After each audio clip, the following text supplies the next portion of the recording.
Hey, welcome to another edition of the Chicago Smart Podcast. This is your host, David. So it's been about a week and a half, maybe a little bit more since I've last done one. Usually, when I do these, like I said, I'm trying to do them a little bit more frequently. I have a list of topics I want to talk about. Sometimes I go long, sometimes I go a little short. Don't know how long this one's going to go, but I'm going to start just rattling off some stuff and just seeing where it takes me. So also too, I want to just mention before I get into what I want to talk about today. I want to get into doing some more content as I had talked about before. On my last podcast, I said I might do some wrestling content. If anybody's interested in that, I'm probably going to be recording an episode very soon, and perhaps tomorrow. I mean, at least I'm earmarked tomorrow to do that at some point to talk about some wrestling because it's been a while. I've done an entire season and I've not really gotten into the smart part of my Chicago Smart podcast. All I've done is really Chicago sports, even some national stuff when it does come out. Um, but I've not really gotten into the smart portion of it. So I think it's time. It's almost about a week away or so from WrestleMania. So there's a lot I want to say, and I kind of just want to just bring a rewind and kind of just start from last year's WrestleMania and kind of just get here because I feel like a lot of that is connected, but also introduce you guys to why I want to do that content. There's also some thinking or thought around, and again, I'm not sure if this will ever come to fruition. I'm actually doing some content and charging for it. Not this content. This content I'm always gonna do my best to keep it free because it's don't have a really big audience, so I wouldn't want to charge anybody anything. But if I want to do like any exclusive content where I want to cover specifically, and I'm talking about more on the wrestling side space, where I want to cover, sometimes I'll cover like old events that happen and my thoughts around those old events, kind of like if you are a listener of those wrestling podcasts, how they may cover old pay-per-views. And I won't go like match by match. I'll just talk about like things going around at that time and what I was doing around that time, and maybe just have some more exclusive content and try to keep it low, like $5 or something like that. Nothing really expensive, and anybody who's really interested in that thing would subscribe or would go ahead and yeah, basically subscribe and pay that for that exclusive content. But again, that's something I'm kind of just floating around and seeing if I can make that come true. Just because, again, as I spoke about in my last podcast, sometimes time does not allow for me to do that. Specifically, my kids were on spring break last week, so I didn't really want to take away from their time to sit and do this. And I don't want to take away from you guys either and give you guys a half-hearted podcast where I'm gonna kind of limit myself. I know I've done that before in the past when I have to get off to somewhere, but I kind of want to try to keep these episodes a little bit more, more personal, right? Where I'm like, hey, really quick, and I don't really get to a topic. But anyways, I'm gonna start hot. I'm gonna come in hot with this one because the first topic, and everybody's already spoken on it. There's already been already another story that's already sort of taken sort of space or taken attention away from the incident from maybe about 10 days ago with Jordan. Want to call him Jordan, Jaden Ivey, the former Bulls player who was let go and cut from the team because they described it as um, basically conduct detrimental to the team. A lot of people have a lot of different opinions on if that was the right thing or the the right thing to do. Just because it had to do with uh, I guess religious, if you want to call it that, a religious thing. Um, I kind of see it more as something different. Some people saw it as, hey, it's a violation of his free speech. Then all of a sudden, more people came out and said he was being very confrontational in the locker room, coming at people if they were saved or not saved. I've spoken about my relationship with Jesus before on here, so I don't wanna go ahead and say that I maybe didn't show those thoughts when they first came out. But again, I kind of feel like, yes, a little bit. And I feel like not a little bit, a lot actually, did have to do with freedom of speech. And I get it. If somebody doesn't want to hear that type of message because they're not ready to receive it, right? That's okay. I wasn't in that locker room. I don't know how intense it got. These are reports from people who were not only Pistons players and his former team, but and again, also former team, the Bulls as well. who said that he was a little confrontational with other players, with reporters, and people within that locker room. Now, I don't want to go ahead and say I know the guy. Hey, I know him. We're best buddies. Um, but there is a gentleman that does go or attends the church my family and I attend, and he happens to be an assistant coach on the Bulls. So I'm not sure um, how he took to it, what his version of the story is. If him and I had a better, say, relationship, or I knew him better, I'd approach him. Hey, can I interview you for this? And I may, and I may approach him. I may find a way to reach out to him. But again, he still works for the team. So the last thing I want to do is get this man in trouble. If he says something, and gets himself in trouble, gets himself fired, right? I've met the man before. I've been in the same space with him before.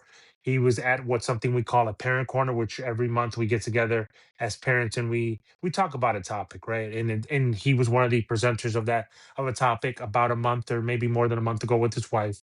And I don't want to reveal his name. I'm sure you can figure it out on your own. But he is an assistant coach on the Bulls. He used to coach the Windy City Bulls, and I think I've said enough at that point. But I don't know how he felt. Was he around that? Um, and how do you feel about that? And I may want to approach, but again, I'm kind of hesitant to do that just because, you know, I don't know. I just don't want to get anybody in trouble. I'm the type of person like I don't want somebody not to be able to speak freely, but then I also want to respect somebody's space as far as hey maybe it precludes him from speaking about such things just because he's still a member of the Chicago Bulls organization, and there's probably some sort of um what's the word I'm looking for, something that he has to adhere by, right? I'm sure that he has his thoughts, and I'm sure he's probably shared them with those closest to him, maybe other brothers in the church that he does speak with that have probably approached him about this topic, but I don't think he really can really speak about it publicly. But again, that Jaden Ivey situation, it didn't really leave me in too good of a space. I'm not really afraid of getting canceled because again, I probably have an average of maybe 10 listeners, and that's okay. Like, do I wish I had more? Of course. That's why I try to spread the word and tell other people that do listen, hey, to tell a friend or tell somebody who may want to listen to this sort of content, you know.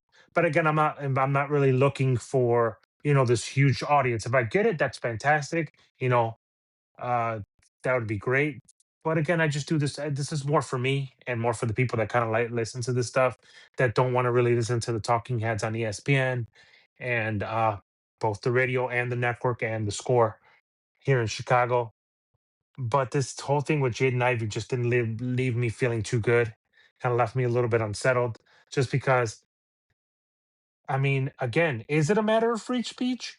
Does free speech cover religious speak? And I keep saying religious um, because I don't want to offend or I don't want to exclude any religion per se, right? But whether it be Catholic, Protestant, Christian, non-denominational, Baptist, whatever it may be, right? Like people kind of put it into that space no matter what denomination or what faith you follow, you kind of get put into that same Christianity sort of religious space, right? So in that space, um if he was alienating people, did I guess my questions is did somebody approach him about it? Did this particular assistant coach I'm talking about approach him about it? Not to say, hey, don't say anything more, Jaden. They don't want to hear it. They don't want to receive it. You know, go ahead and just move on. They're not ready to receive it. They don't want to receive it. Or maybe if they are Christians, they don't want to keep getting hit in the face and say, hey, you're not being a good Christian. You're not being a good Christian. Because we all fall short, right?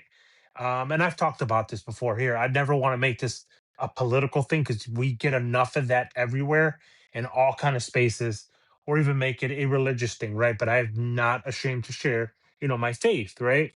Um, but again, I'm not sure, right? Again, I'm only going off of what I know, right? And the facts are people have reported that he was a little confrontational in the locker room, right? We saw his Instagram lives and what those look like, and they may make people uncomfortable. I'm not saying that he needs to stop doing that or he should have stopped doing that. What I don't understand and where I'm trying to get to a point here.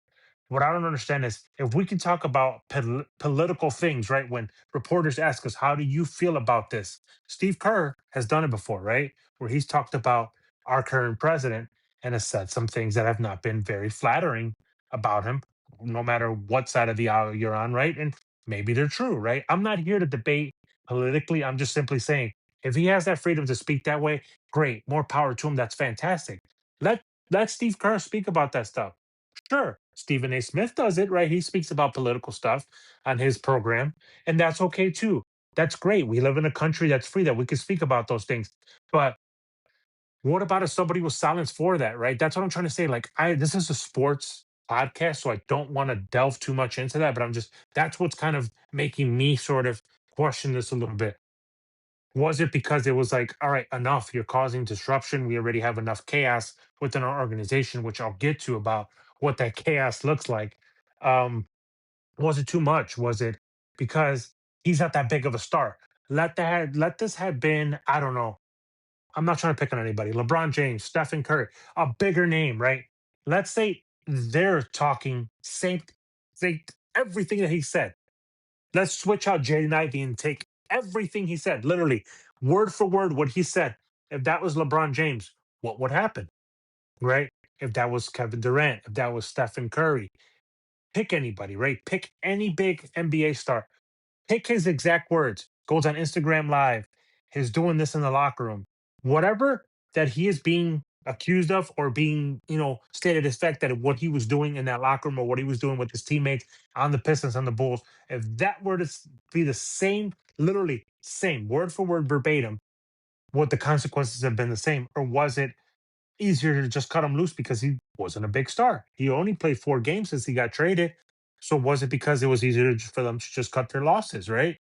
And maybe this is a good thing for him. Maybe now he can speak freely wherever he wants to speak to with feeling maybe he doesn't have any consequences, right?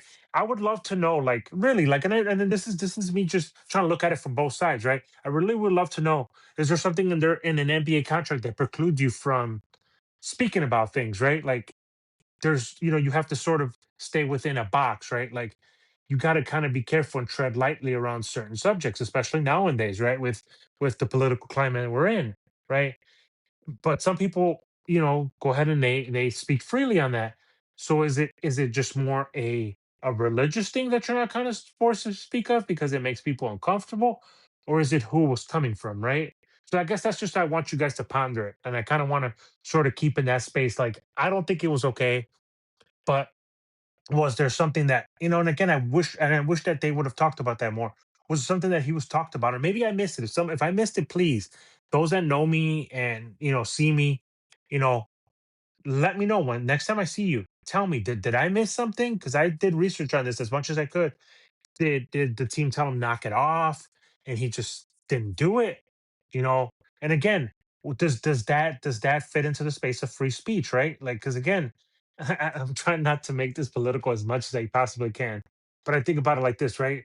There's some people that even said, right? There was fans that said, or people in social media that I read, they weren't like anybody official. They were just normal fans, like I, right? We don't have any connection to the media or to a team or anything like that, a beat reporter or anything like that, said that it was considered hate speech because he was talking about the LGBTQ community, right? Um, and that made some people in that space a little uncomfortable with what they considered hate speech, and that's fine, right? They have the right to that opinion. Great, because we live in a free country, right or wrong, right? Doesn't matter. I'm not here to debate whether you're right or wrong. I'm trying to just look at it from a different lens. I'm trying to look at it from a different perspective. But let's say that it's not that. Let's say it's somebody who's a part of a hate group, the KKK or somebody like that, right? They have a right to free speech. We don't have to agree with what they say, and I certainly don't agree with that group, right? The KKK about how they feel about race and racism and just in general, right? Like, they think their race is superior to any other race, right? Um, but if they're protected by it, is religious speech not protected by it? Is if it's going to be considered hate speech? So I guess that's where I'm trying to wrap my head around, and I want to kind of just get that out of the way because it was such a big story. Now, obviously, you know how it is with sports. something bigger replaces this. So it's something that just it's been really floating in my head for the last 10 days or so. Since this happened, it's just what did he do that was so wrong? Is it because again the NBA, like many other major sports leagues, the Major League Baseball, NBA, NFL, they support everyone, right? They're about inclusion. They support everyone, but does that inclusion include, you know, religious speak? We'll call it that, right? So I guess that's just something I want you guys to ponder. Something I've been pondering is how free is speech? Is it free when we're saying the things that everybody else is in agreement with and wants to hear? Or is it free when we say things that not everybody wants to hear and may offend another group, right? I don't want to go into this tangent, but or even to sound like somebody to say that says, "Well, I'm not racist because I have 10 black friends." Well, you know how many black friends you have? You count them. They should just be friends. You shouldn't say, "Hey, excuse me, friends." You shouldn't say, "Well, I have 10 white ones, 10 black ones, 10 Hispanic ones, 10 Asian ones, whatever." Right? What have you? They're just friends, right? That's the same thing with me. I have many friends. Um, and again, that's their prerogative. And even family members who are part of that LGBTQ community. And I love on them, right? They know how I feel. They know where I come from. They know, how I feel about all that. But I love on them. That's just me, right? That's just me. And people can disagree with me, but I love on them, right? And I just want them to understand that maybe he went about it the wrong way, right? And maybe he didn't. Again, sometimes we hear things differently. We want to see things differently, and I'm just trying to see it from both sides. Was it something where they told him to knock it off, and he was just like, "I can't because I feel compelled to do this because the Lord is asking me to do this," right? So again, I'm trying to look at it from the perspective of if this came from a LeBron James or someone else that's a higher stature in the NBA, is this such a big deal? And does this person get cut? I don't see that happening. But guys, that's just me, right? Anyways, on to something a little bit more positive and lighter. Um, the Major League Baseball started about 10 days ago, right? We're about 10 or 11 games in at this point, and the big topic of discussion was the ABS system, right? The automatic balls and strike system, which is sponsored by T-Mobile because I hear that a lot. Which is kind of funny, which I'll get into in a minute. But I just think it's kind of funny that something that seemed, so crazy, right? Because we had seen it in minor league baseball. At least I hadn't seen it, but from other people who have a minor league team near them, or they've seen this system take place, they said it was pretty quick, and they're right. The system is very very quick. You get to your, you get to your you get to your challenge, or you tap your helmet, right, and your challenge is within 5 seconds, and that might even be a little generous. 5 seconds, 2 to 5 seconds, we'll say, right between the time you tap your helmet and they get the call either confirmed or the call's overturned, right? And I was talking to my dad over the weekend, and we always talk about all things baseball, specifically during this season. And he said something that I thought was very interesting, and it's kind of funny because I was going to talk about it. Is how do the umpires feel about it? My dad doesn't like the ABS system. He feels like it's disrespectful to umpires. Again, my dad's 78 years old, and he's welcome to his opinion, right? He's been watching baseball for a very long time, and he's probably forgotten more baseball than I probably have ever watched, right? At this point. But it's disrespectful, right? And what I kind of thought it was kind of interesting, and he said that is at some point, will one of these major league players be so sure, right? And they know, right? It's a ball. We see it all at home. They know it's a ball, but the umpire gets the call wrong. It could be by a little bit, it could be by a few inches, it could be huge, right? Egregious. Like you missed it completely. Like, are you blind? Where they just walk away, and that's already happened, right? Kyle Schwarber just did it recently, and I believe it was Randy Arozarena that did it, and I could have that player wrong. The first person I actually saw do it, which he tapped his helmet as he's already dropping his bat and walking away. He's sure the call's right. Will the umpire feel disrespected and think like, man, you're not even waiting for the call? You're gonna disrespect me and just walk away from me and maybe toss him because he feels like he's showing him up. When are we gonna see the first ejection for an umpire saying, hey, I get it. The system is here. I feel how I feel about it, whether they like it or they don't. But you're showing me up. You're not even waiting for the call to come in. You're just so sure, right, that you're tossing your bat and you're tossing your helmet. You're going off to first base, right? I feel like you're disrespecting me. And they toss them, right? When are we going to see that? Because it's going to happen. I'm telling you, somebody is going to either feel like they've been disrespected, or that player may turn around and say something, right? They may say something smart alecky, and that umpire is going to be like, nope, I'm tired of being disrespected. It's enough that you're challenging me now. But now there's a system that's going to tell you that I've missed a call, right? Either by a few inches or by a lot. It's egregious. And we've already seen some of that with CB Buckner, where 6 calls I think were overturned in the game on that first weekend of the ABS being in place. At some point, some of these older umpires might start to feel like, what do you need me around for? I'm calling the ball to strikes. It's human error. And now you're telling me a system is telling me I'm wrong, whether it be by a little bit or by a lot. But with guys like CB Buckner, he, it's like he tends to miss a lot of calls, right? Like Angel Hernandez was the same way. He's gone now. So luckily, this system has been put in place after he's gone, because I don't know how he would take to it. He was a guy that had a massive ego when it came to getting challenged. And a lot of these umpires do. That's their prerogative. But he missed a clear play, and it wasn't even a ball and strike play. It was literally a play at first base. The guy crossed first base. He's not even looking at the player and calls him out. Now, things like that, the ABS system shouldn't cause you to get demoted or lose important assignments like All-Star Game and World Series. But calls like that, when you're not even looking and you're not doing your job, that should cost you a game. Because guess what? When these players go in there and they argue a call, they're getting tossed, and it may cost them a game. Same thing with the manager. It may cost them a game. They may get suspended for one game, or depending how bad it is, how bad this this this disagreement goes, it could go a few games, right? Especially if a fight breaks out, right? But imagine this, right? Imagine this. Let me set a scenario for you. What do you think would happen if all of a sudden these players start to say, "Hey, they're going to take all this data, right, from 2026 this year and come back." And I know that there's a thing going on that they may not even play next year because there may be a strike over this disagreement, right, with the players union and the owners, right? But let's say they take all that data and say, "Hey, not only is this, look at the system for this particular umpire or just in general over baseball, right?"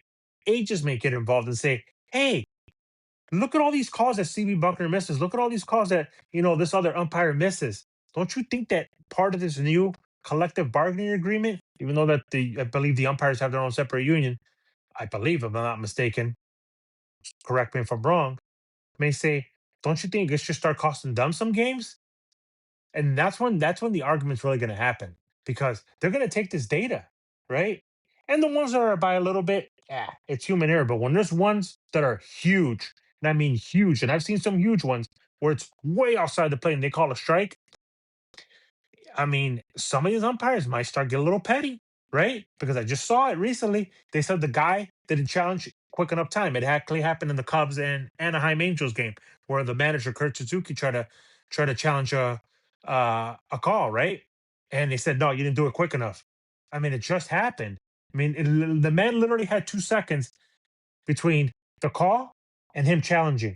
But these umpires might stick to get petty and be like, well, I'm the ultimate authority. Don't argue with me, right? You can't argue with balls and strikes anymore because your catcher should have called it, or your pitcher should have called it. Or if it's in the case of the batter, it's your batter. Your batter should have called it, right? They can start getting a little petty and be like, what else do you want from me? Now you have a system that tells me that I'm not even doing my job right, right? These umpires may take that stance, right? That may become a point of contention, right? But I really truly feel when calls are like that, I'm not talking about the ABS system. I'm talking about more about when you miss calls at a base like that, and it proves that you're not looking at it, and it's clear. And there's been replays, and you had both managers laughing at it. Kevin Cash from the Rays and Pat Murphy from the Brewers. That's the two teams that were playing. They cracked up. They looked at each other. And they couldn't help but smile because this was so egregious. It was so bad. and it's just it's CB being CB, and it's just like, okay, but when are there going to be consequences attached to these umpires missing these just horrible calls? And I'm not talking about balls and strikes, right? They're trying to help with the ABS system as much as they can, but it's going to get to a point where it's a high intensity game. A guy knows that's ball four. He's not even. He's going to challenge. As he's literally going to challenge, he's going to walk away because he's so he's so confident. It is right, and the system proves that it is. But the umpire's gonna be like, "You're out. You showed me up." Right? You didn't have to do that. You should have waited for the call. It's going to happen. It's going to happen. It's going to happen. Right? It's going to happen.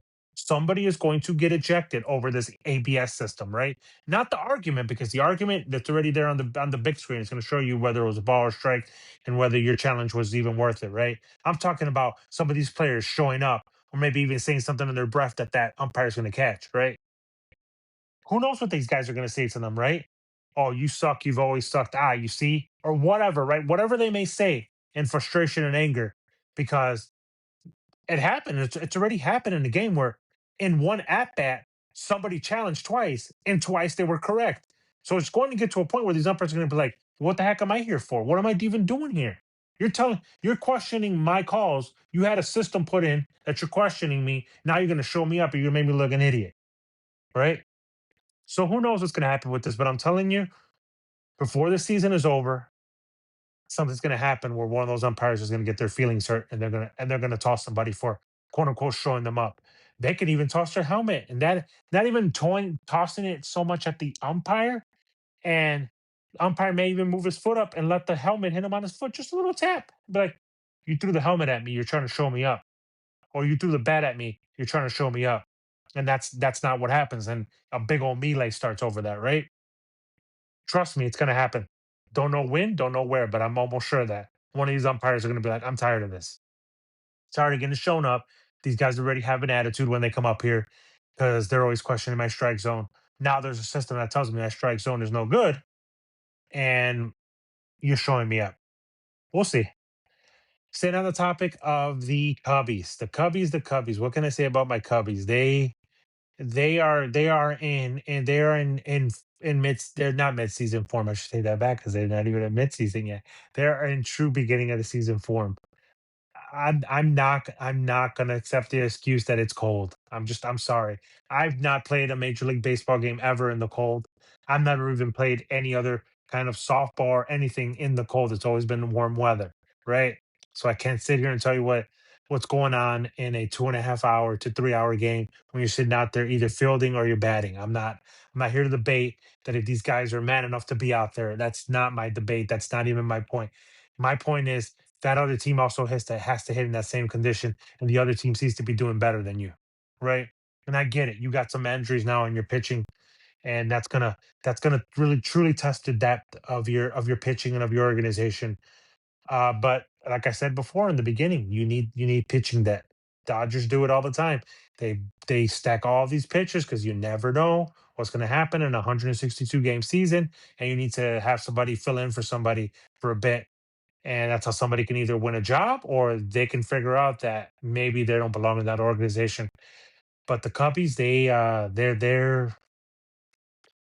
they're truly in season form. I'll tell you that right now. They'll score 9, 10 runs one day, and then the next day they can't even buy a hit, right? And no disrespect to the Nationals, to the Angels, to the Rays. No disrespect to any of these teams that they've played so far, right? But whew, it's not exactly like they're the best teams. I'll say that, right? Like they're not, I mean, they're not the Dodgers, they're not the Phillies, they're not the Mets, they're not the Brewers, and the Brewers seem to be doing very well. And I get it; they've been faced some opponents that haven't been really good, and in the White Sox, and I get that, and I understand all that. But at some point, you got to start hitting because you can't tell me that you spent all of spring training except if you went to the WBC. But even in the WBC, you should have been ready to hit. I'm sorry, I'm not accepting any of these excuses. And perhaps, as I've read in some circles and even heard from some friends, maybe Craig Console's on the hot seat. Maybe his seat's starting to get a little hot. You're like, well, David, it's only been not even a month. It's been 10 or 11 games. How do you going to tell me Counts is on the hot seat, right? I mean, again, Counts is on the hot seat. Sure, right? Okay. But again, at the end of the day, we have a lot of guys, and I'm not going to get into look how much we pay PCA, look how much we pay Nico, we paid Bregman this, and Dansby's making that. This ain't about money. This is about professional hitters, right? Let's just be honest here, right? You guys have been doing this for a while, especially if you've been doing this for a long while. Dansby, Bregman.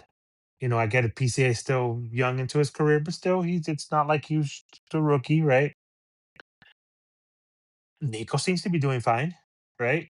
This ain't about the money. This is about you guys being professional hitters. You guys are professional hitters. And I get it. Sometimes you slump. Sometimes you're trying to, overcorrect things early on because you see, you're not hitting the baseball where you need to hit it. You're usually better at pitches like that. You're missing curveballs. You're missing breaking pitches. You're missing off speed stuff, and you make adjustments, right? Hey, let me correct this now sooner than later, right? But I really feel like they really need to start getting into the mode of we need to be ready, right? We can't say, hey, it's still early. No, you guys need to be ready. They're not going to win every game. That's a given. They're not going to win every game. That's a given, right? Sometimes you're just going to face a pitcher, whether he's an ace or not. Would he be an ace on another staff? Sometimes it's just his day, right? Just happens, right? But it's not like they faced this great pitching. And again, this is not a disrespect to the teams that they faced. The teams that beat them, right? That's fine, right? And Matthew Boyd maybe having some issues, maybe cost him cost some issues with his pitching, right? Maybe the issues he's having now is what was causing issues with him not being able to go in, second or even third time through the order. Again, I don't know, right? That's within our organization. I couldn't tell you, but what I'm seeing is these guys are just not hitting, right? The situational hitting is not there, and I feel like this is a rerun from last year because same thing. That was their problem last year. Situational hitting.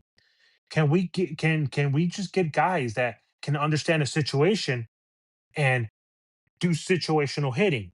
Accomplish what you're being paid for, whether you just got an extension or not. I'm talking about to the entire team. Ian Happ does not belong as the number three batter. Sorry. I'm sorry to tell you. I'm not going to tell you, oh, he's an Ian Happ hater. I love Ian Happ. And the man deserves all the gold gloves he's gotten, and he's a gold glove fielder. But let's be honest. That man is not a number three hitter. I'm sorry. And I get it that we're missing Seiya until Friday. He's not a number three hitter. That man needs to move down.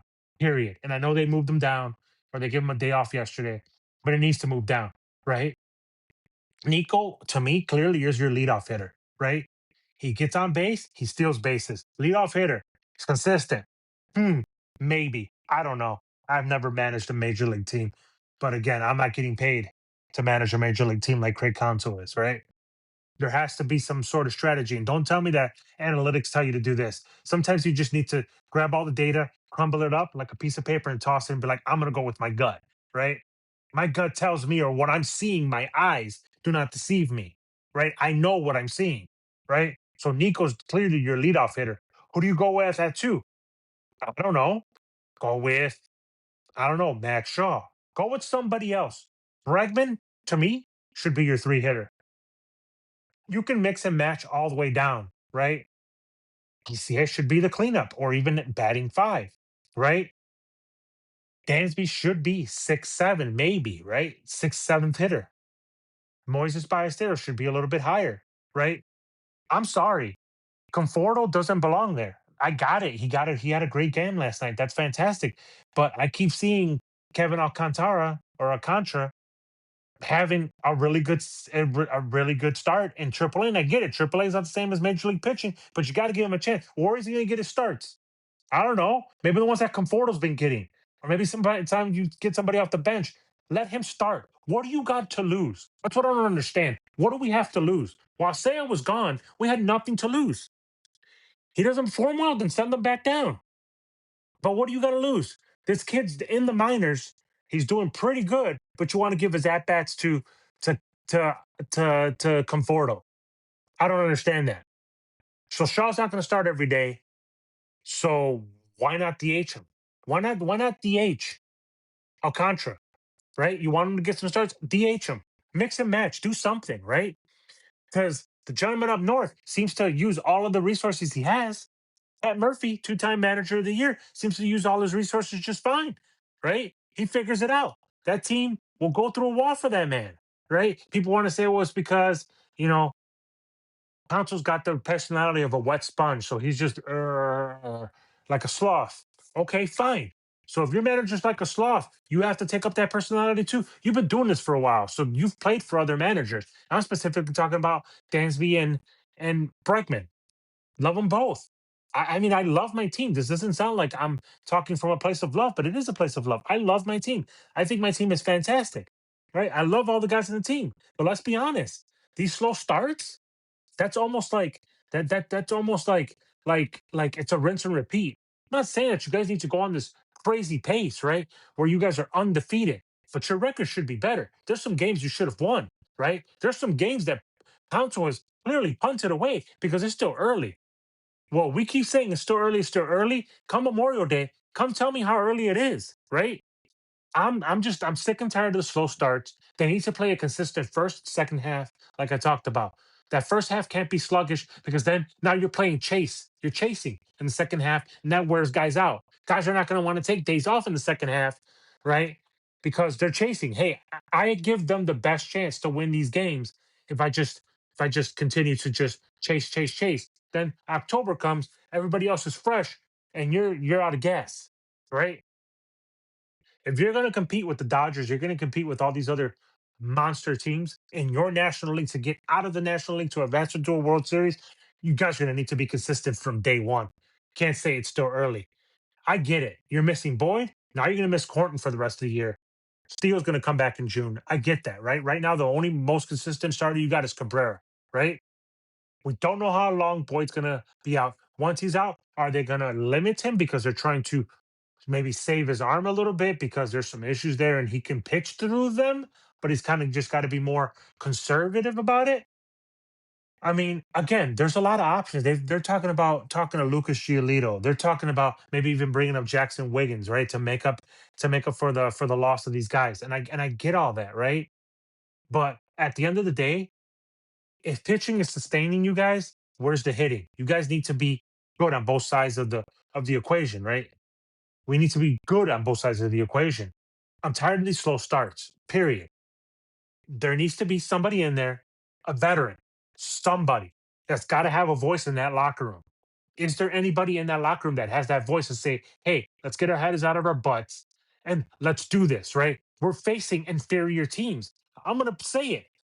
All the disrespect for now. Respectfully, they're facing inferior teams. And no disrespect. They got some good players on the Angels. There's some good players on the Rays. There's some great players um, with the Washington Nationals. Young guys, young kids, even some vets on there, right? On all these teams that they've played. But let's be honest, they've not played their best baseball. They need to play better baseball. At the end of the day, it comes down to being consistent for 162, right? You're not going to win them all, but being consistent. Start stacking victories, start winning series. Imagine if you took 2 out of 3 or 3 out of 4, but it's a 4 game series out of every series you played. 2 out of 3. Imagine how many victories you would have to aim to win 2 out of 3 out of every one. And I know that's got to be their strategy. It's not like, well, we're facing the Dodgers and it's a 3 game series, so if we can just steal one, that'd be great. No, go into the mindset and say, no, we're going to take them all. We're going to take 2 out of 3. 2 out of 3 is the least amount we're going to settle for. Anything less than that, where you only take 1 out of 3, whether it's the first game or it's the getaway game, that's not good enough. You need to set a standard, right? Because the standard was set last year, right? The standard was you guys got into the playoffs. You guys looked pretty good against the Padres. You guys took the Brewers to the limit. Now it's like, let's not rest on our laurels. We made it that far. We were 1 game away from the NLCS. Okay, great. That was last year. What are you going to do now? What have you done for me lately? Right? These inconsistent starts just have to stop. Period. Right? And to be honest with you, I don't know if they had a different manager, if the results would be the same. Because at the end of the day, the manager doesn't suit up and put on a uniform and go bat. Because Again, some of these guys are set on their routines, and I'm talking about Dansby. Dansby said he was going to try to be better this year. I see him doing the same things that he was doing last year, and I love Dansby. I own a Dansby jersey. He's one of my favorite guys. He's one of my favorite Cubs players, right? Along with Nico PCA. Um, Cap, I like Cap. I like all the guys. I like all the guys, right? Mo Baller, Moses Ballesteros. Like I like them all. They're great. But come on, we need a better consistent start. Every year we start too slow. We're playing catch up, right? Or we get a hot start, or we get on a hot streak, and all of a sudden we take our foot off the gas pedal. Here comes Milwaukee, here comes all these other teams that start giving us trouble.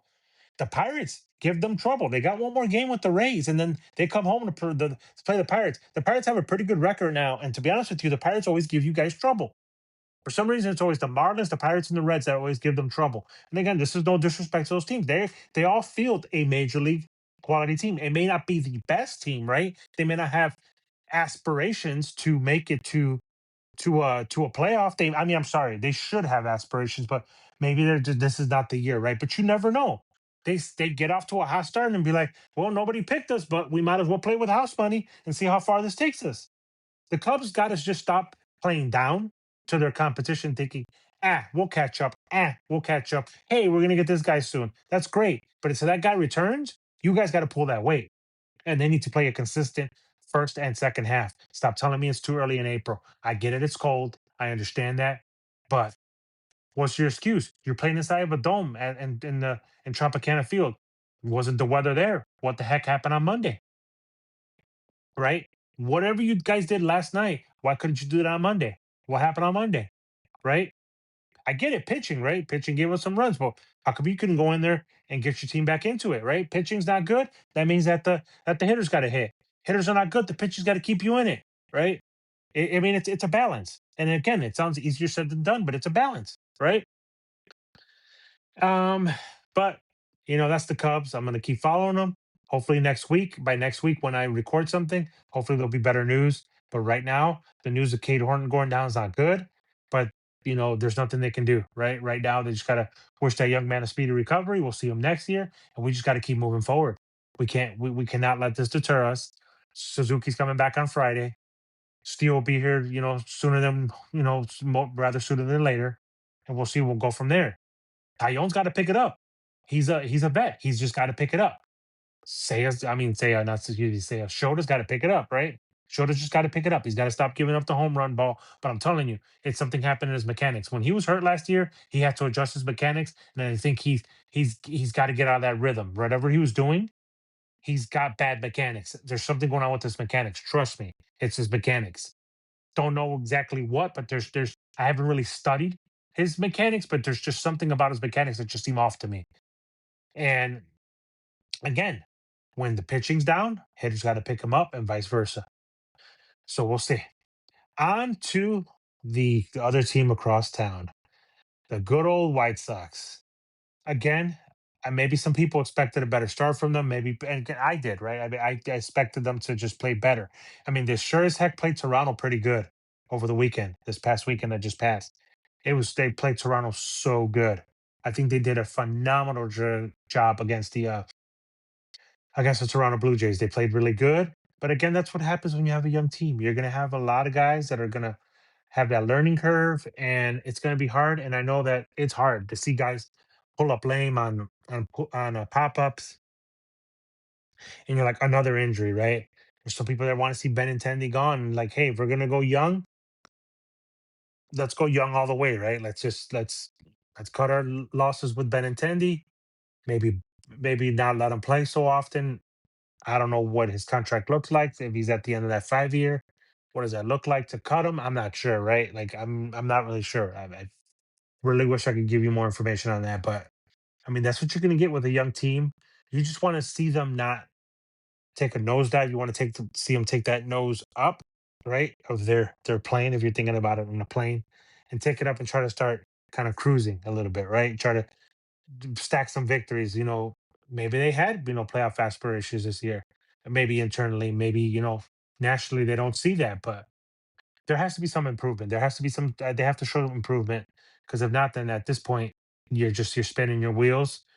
And again, it's the White Sox, so there's a lot of there's a lot of mismanagement that doesn't exactly fall on Chris Getz. But again, he's the face that's out there. So right, he can only give you know Will Venable the players to manage that he can afford to get. Maybe they needed a bigger bat.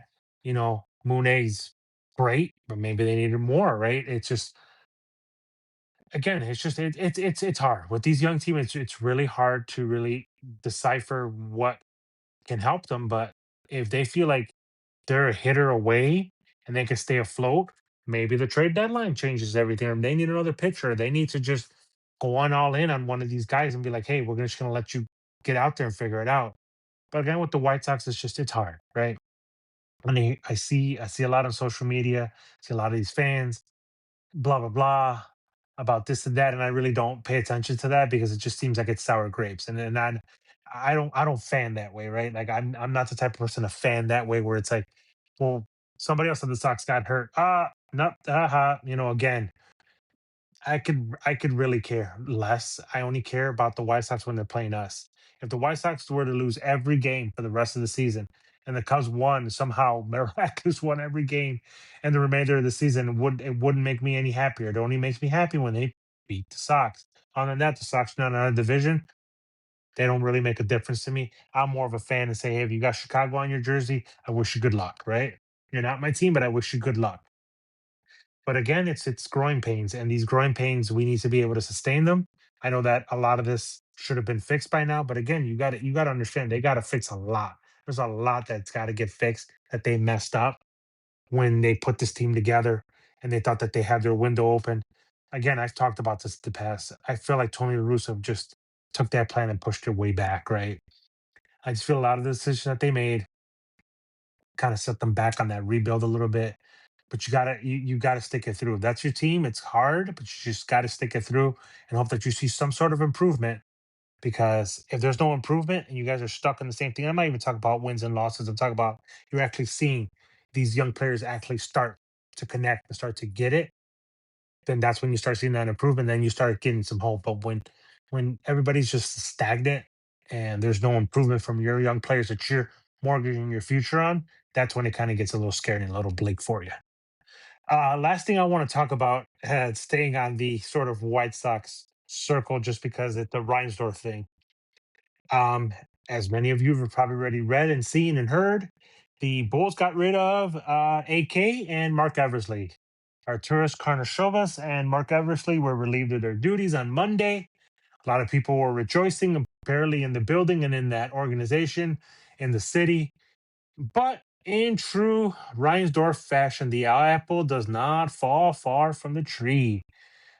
Michael Reinsdorf sat in his press conference yesterday and said, if anybody who wants this GM job is not okay with Billy staying, then you're not the right guy. So you're basically telling whoever this new GM is going to be, because you guys are doing a search, you guys have hired somebody to help you with the search, is you guys don't get to bring in your own coach, right? So you have this much faith in Billy Donovan that if he had the right players, excuse me, he can coach this team to, the playoff run, even a championship, right? But you're forcing whoever comes in to keep this man who may have a different opinion of him, right? And for me to tell you anything about Billy Donovan without really looking anything up would be me lying to you guys. I don't watch a lot of basketball, but I do know what I see, right? I can sort of read through the tea leaves, right? And it's, hey, we're gonna placate the fans and say, hey, we're gonna get rid of these people who were really, really the ones that were keeping us down and not getting us to the level we needed to be as an organization. Billy's not the problem. Billy needed better players. Okay. All right. Okay. Sure. But at the end of the day, those GMs or those guys had a budget of what they can and can't spend. True. So, do you think perhaps, besides them drafting Patrick Williams and then giving him that huge extension, what other problems did they present that you couldn't fix? You're the owner of the team, right? You and Daddy. Sure, I'm sure you guys still talk about business, whether it be White Sox or Bulls business, and I'm sure that he has an opinion. How much effort did you really make to make this team better, right? Because at the end of the day, that falls on you, right? They can only bring the players to Billy that you allow them to bring. So if you're not opening up your checkbook, you're not really looking for those impact players, or you're not looking to work through the draft, then what is your plan? He said a whole lot of nothing yesterday, other than whoever comes in, they have to understand that Billy Donovan is going to be your coach. You can't bring in another coach. So, what kind of candidates are you going to attract? Are you going to attract first time candidates who have never been GMs? Like, you're going to pluck somebody else from an organization who's not been a GM, or they're going to bring in, because any respectable GM is going to tell you you can take the job and shove it. I don't care if you're the Chicago Bulls, you can shove it. I don't want that job. I want to start with a clean slate. If you're going to clean house, you clean the entire house. You just don't take all the mess, shove it under the rug, and say, "Hey, the house is clean. Don't mind the lump on the rug. I just shoved all the dirt and all the junk under the rug. That rug is lumpy, right? So you didn't clean anything. All you did was just move your garbage somewhere else, right? Don't mean to call these guys garbage. I'm just giving you guys an analogy or an example. I mean, what did you really accomplish by firing these guys and basically saying, nope, you got to accept the guy that we got here? All right. So let's say they do get a respectable GM in here and another guy to replace Mark Eversley. I think they were both like GM and assistant GM, right? Okay. Do you say, Billy, we're going to honor your contract, or we're going to give you a year? We're going to do everything we can, but we're going to give you a year. Show us that you really belong here. Because if they let Billy Donovan go next year and then they fire him at the end of next year, at the beginning or the middle or somewhere before the year ends, or even when the year ends, did you not waste a year instead of going to find a coach? And who's out there, right? I would love to know. Maybe by the next podcast, I'll be able to tell you what candidates are out there that that might that might satisfy the Bulls as far as a coach, right? If they go fire Billy now and go find somebody else, right? Because they can't certainly fire Billy Donovan now. There's 3 or 4 games left in the season. If they fire him now, after they said they wouldn't fire him and said, hey, if everybody's comfortable with Billy being here, then we don't want to talk to you. Then you go do it. Then you're not keeping your word, right? So now you have to keep this man for an entire year, because now you can't go back on your word, right? Of course you can fire him. Yes, of course. You guys have the rights to hire and fire. But now if you do that, you've already told everybody. This wasn't internal talk. This was to everybody. This is on the internet. You've said it. It was on the radio, it was on the internet. Everybody has this soundbite of you saying, whoever's not comfortable with Billy being here, we're not talking to you. Don't apply for the job, basically, right? I'm paraphrasing. But again, that's the problem with these organizations, whether it be the White Sox and the Bulls and these organizations just in general, is that these GMs will give you just a little taste, enough to get you to forget about all the other crap that's going on and distract you. Right here, look, nothing to see here, nothing to see here. The Bulls are going to continue to fail until they actually get really serious and say, if we're going to clean house, let's do it completely clean. Don't kick Billy upstairs into a high ranking position unless you think you can help you up there. And I believe he still wants to coach. So even if they try to kick him upstairs to an office, to a position to help the GM or whatever that may be, that's fine. But how much do you trust his judgment, right? Who's out there that can change your franchise? And I'm not saying this is going to happen overnight, but who is out there right now that can change your franchise and at least give you next year some hope to say, hey, they're trending in the right direction? Because the draft has not been it. You guys have not drafted very good. I mean, again, I don't follow basketball, so I'm going to do this research for the next podcast. But what happened to the guy that they drafted last year, the boy from the young man from France, Essengay or Essengue, whatever his name is? I think he's still in the G League somewhere, right? Like, is he not ready to come up yet? What happened, right? And again, I'm not comparing him to Cooper Flag, because those are two different players. But Cooper Flag was ready to play, right? When can we draft somebody who's ready to play day one, right? And that's fine if you want to develop somebody, right? That's great. Hey, they have this raw thing, and I think he'll be ready in a year. But is he even in your future plans, right? I keep hearing about all these drafts, but I don't see any of these guys on the floor, right? All I'm saying is I'll start believing in the franchise when I start getting something to believe in, right? They haven't given me anything as a fan to want to tune in. Forget about what channel they're on, forget about all that. That's not the point, right? I don't have cable, so I can't watch them. But even to listen to them on the radio, like I do with the Cubs now, because I don't have cable and I don't have Marquee, and I'm not certainly paying $20 for Marquee. Sorry, $20 a month, I'm not paying for it. Sorry. With all the other streaming stuff that I have, I'm just not. I'll just listen to them on the radio, and I prefer the radio guys anyways. But that's a different topic for a different day. You need to give me the incentive to want to watch your team. Don't tell me about the history. I know about the history because I was one of the biggest Bulls fans there was. And after a while, I couldn't take it anymore. Jordan left, and there was some those odd years. D Rose came, and it looked like we were trending in the right direction. And all that stuff happened with D Rose. So again, the Bulls cannot be serious or have anybody take them seriously if they don't appear to be serious and say, "Hey, this is our coach we have in place. Now build from within." Well, if you want to build from within or you want to build from scratch, you need to get rid of everything, strip it to the studs, because some fans are going to keep coming. They're going to keep coming because they're going to keep buying the merch.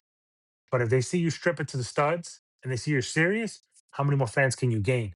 Again, that place is always packed no matter what. But at some point, I think the fans needs to just stop showing up, really. Where it needs to be more opposing fans that come here to see their favorite players, whether it be from Milwaukee, coming up from Milwaukee, coming up from Cleveland, to see their favorite players from, cities that are not too far from here, from Chicago.